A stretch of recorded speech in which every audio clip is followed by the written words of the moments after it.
नमस्कार, मैं हूं डॉक्टर देवी ज्योतिदास, कंसल्टेंट पल्मोलॉजिस्ट, रायपुर छत्तीसगढ़ से। आज हम लोग बात करेंगे कि पोस्ट कोविड मतलब कोविड से ठीक होने के बाद आपको कौन कौन से टेस्ट कराने हैं, कब कराने हैं और कौन कौन से टेस्ट नहीं कराने हैं, इसके बारे में मैं आप लोगों को जानकारी दूंगी। सबसे पहले अगर आप होम आइसोलेशन में ही ठीक हो गए हैं, ऑक्सीजन लेवल आपका कम नहीं हुआ था, तो आपका होम आइसोलेशन पीरियड खत्म होने के बाद या 14 दिन के बाद या 17 दिन के बाद आपको फिर से एंटीजन टेस्ट या RT-PCR टेस्ट करने की ज़रूरत नहीं है। अगर आप लोग ये टेस्ट कराते हैं तो हो सकता है कि वायरस के डेड जीन की वजह से, डेड RNA की वजह से ये 3 महीने तक भी पॉजिटिव आ सकता है। अगर ये पॉजिटिव आता है तो इसका ये मतलब नहीं कि आपको फिर से दवाई कराने की ज़रूरत है या आपको फिर से आइसोलेट होकर रहने की ज़रूरत है या आप अभी भी औरों को संक्रमित कर सकते हैं। इसलिए पॉजिटिव आए या नेगेटिव आए, अगर आपका होम आइसोलेशन का 10 डेज़ का पीरियड ख़त्म हो गया है, एट बेस्ट 17 डेज़ आपके खत्म हो गए हैं, तो उसके बाद आप औरों के लिए इन्फेक्शियस नहीं है। ये जो रिपीट टेस्टिंग है ये बस सीवियर डिजीज़ के मरीजों के लिए, मतलब कि जिनका ऑक्सीजन सैचुरेशन 90 से नीचे था, उनमें इंडिकेटेड है, क्योंकि ये देखा गया है कि सीवियर पेशेंट्स कभी कभी 3 हफ्ते 4 हफ्ते तक भी इन्फेक्शियस रह सकते हैं। तो अगर आप होम आइसोलेशन के पेशेंट हैं, अगर आप माइल्ड या मॉडरेट कैटेगरी में है, तो फिर से रिपीट करने की आपको ज़रूरत नहीं है। दूसरा आते हैं CT स्कैन। जैसा कि मैंने हमेशा कहा है कि एकदम शुरुआत में जब आपको सिम्टम आए या जब आपका पॉजिटिव आए उसी दिन CT कराना इतना सही नहीं होता है, क्योंकि लंग इन्वॉल्व करने में 3 से 5 दिन से 7 दिन भी लग सकते हैं। तो आप ठीक हो गए हैं, आपका 15 दिन 17 दिन 20 दिन हो चुका है, ये देखने के लिए कि लंग का इन्वॉल्वमेंट कितना है आपको फिर से CT स्कैन कराने की ज़रूरत नहीं है। क्यों नहीं है? आपका अगर लंग इन्वॉल्व भी हुआ होगा, लंग में कोई जब निमोनिया होता है या कुछ ओबेसिटी आती है, तो वो 6 से 8 हफ्ते ठीक होने में लग सकते हैं। जैसे कोई नॉर्मल निमोनिया भी होता है, मरीज ठीक हो जाता है, लेकिन उसके एक्सरे को ठीक होने में अप टू 6 to 8 वीक्स लग सकते हैं।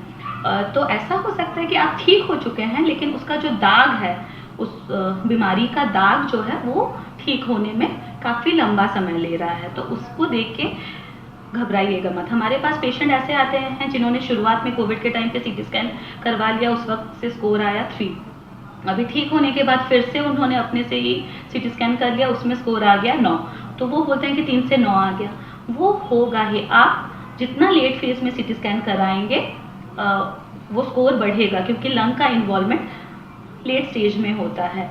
सबसे पहली बात, आपको अपने से CT स्कैन कभी नहीं कराना है। अगर डॉक्टर को लगता है कि आपको CT स्कैन की ज़रूरत है तो वो आपको रेकमेंड करेंगे और तभी आपको CT स्कैन कराना है। अगर आपका ऑक्सीजन लेवल लो नहीं हुआ, अगर आपके सिम्टम सारे ठीक हो चुके हैं, अगर और कोई तकलीफ आपको नहीं हो रही है, तो ठीक होने के बाद सिर्फ ये देखने के लिए कि मेरा लंग्स कैसा है, CT स्कैन कराने की ज़रूरत नहीं है। क्योंकि अगर लंग का इन्वॉल्वमेंट हुआ भी है तो वो 1.5 से 2 महीने में ठीक हो जाएगा।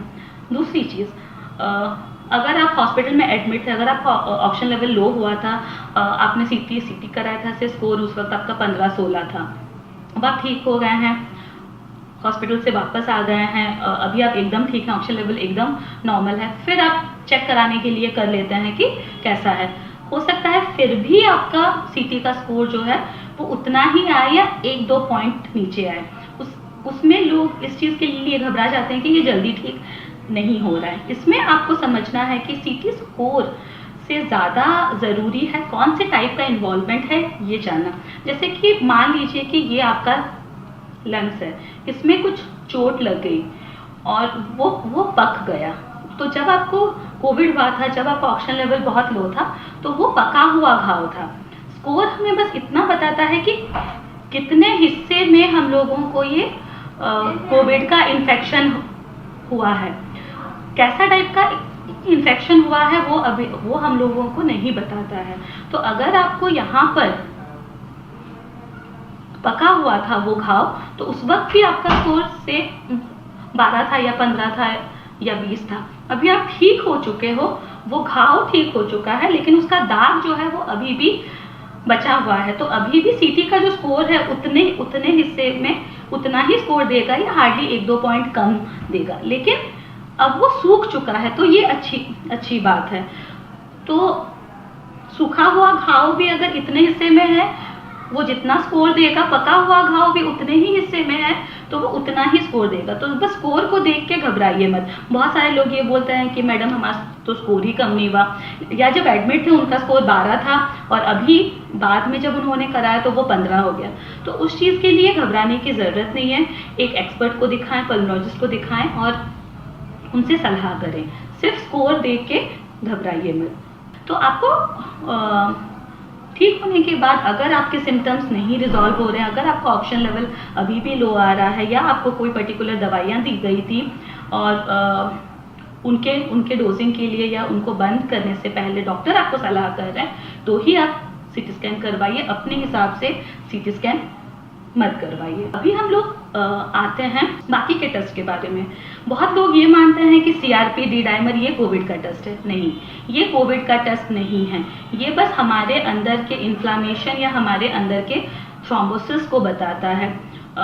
ब्लड जो जम जाता है, डी डाइमर उससे भी रिलेटेड है और वो अपने से इन्फ्लामेशन से भी रिलेटेड है। CRP इन्फ्लामेशन से रिलेटेड है। तो CRP बहुत सारे कंडीशंस में बढ़ सकता है, जैसे कि इन्फेक्शन है तो भी बढ़ेगा, इन्फ्लामेशन है तो भी बढ़ेगा, और भी कोई बीमारी है तो भी बढ़ेगा।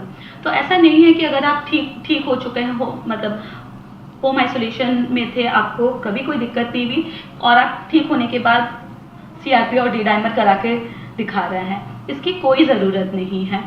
अगर आपके लेवल्स ज़्यादा थे या आपका ऑक्सीजन लेवल लो था या आप सीवियर कैटेगरी में थे, एडमिट हुए थे, तब आपके ये वैल्यू ज़्यादा थे, तो ये कितना कम हुआ देखने के लिए अगर डॉक्टर आपको बोलते हैं तो ही आपको करवाना है। CRP और डी डाइमर कोविड का कोई टेस्ट नहीं होता है। CRP या डी डाइमर से हमें कोविड का पता नहीं चलता है। तो अगर आप होम आइसोलेशन में थे, ऑक्सीजन लेवल लो नहीं हुआ था, तो आप ठीक होने के बाद ये CRP, डी डाइमर कराने की आपको कोई ज़रूरत नहीं है। नेक्स्ट आते हैं कि आपको क्या कोई नए टेस्ट कराने की ज़रूरत है। हम लोग ये देख रहे हैं कि कोविड में बहुत सारे लोगों को के शुगर बढ़ जा रहे हैं या किसी को थायराइड का पता चल रहा है। कुछ लोग पहले जांच नहीं कराते हैं और इस ड्यूरेशन में जब जांच कराते हैं उन लोगों को पता चलता है। कुछ लोगों में 15 दिन पहले वो ठीक रहता है, लेकिन कोविड पर से आपकी इम्यूनिटी को थोड़ा कम कर देता है, इस वजह से शुगर बढ़ जाती है। तो हाँ, आप शुगर का, थायराइड का एक बार इवैल्यूएशन करवा सकते हैं, ये देखने के लिए कि कहीं शुगर या थायराइड तो आपको नहीं है। इसके बाद आता है जो आजकल बहुत ही ज़्यादा हाइप्ड है और बहुत ही ज़्यादा मीडिया में चला हुआ है, म्यूकर, या जिसको ब्लैक फंगस बोलते हैं। ब्लैक फंगस ये नहीं है। ये ब्लैक फंगस इसलिए बोला जाता है कि जो पार्ट वो इन्वॉल्व करता है उसमें वो ब्लैकनिंग कर देता है। ये बहुत ही रेयर बीमारी है, तो जो लोग घर पे हैं उनमें ये होने के चांस बहुत कम है। दूसरी चीज़, अगर आपका शुगर कंट्रोल्ड है, अगर आपको लॉन्ग टर्म स्टेरॉइड नहीं मिला है या लॉन्ग टर्म ऑक्सीजनेशन नहीं मिला है, तो आपको ये बीमारी होने का चांस बहुत कम है। हाँ, लेकिन इससे रिलेटेड अगर आपको कोई सिम्टम है, जैसे कि नाक बंद हो रही है या नाक से क्रस्टिंग आ रही है या एक तरफ का सीवियर हेडेक हो रहा है, आँख के पीछे बहुत पेन हो रहा है, या आपको धुंधला दिख रहा है, लाल दिख रहा है, या नाक से पानी आ रहा है, काला पानी आ रहा है, या कहीं भी आपको ब्लैक स्पॉट्स दिख रहे हैं, या इस साइनसेस, इस एरिया में आपको पेन हो रहा है, या आपके दांत लूज हो रहे हैं, इस टाइप के जब आपको सिम्टम्स हैं तो आप एक एक्सपर्ट से जाके इवैल्यूएशन कराइए, और अगर आपको वो कोई जांच बोलते हैं तो जांच कराइए। अपने से बहुत सारे लोग ferritin level, LDH level, CRP level, D dimer level ये सब करवा रहे हैं। ये सब कोविड से रिलेटेड या म्यूकर से रिलेटेड कोई भी बीमारी को बता नहीं सकता है, तो अपने से ये सब जांचें ना कराएं।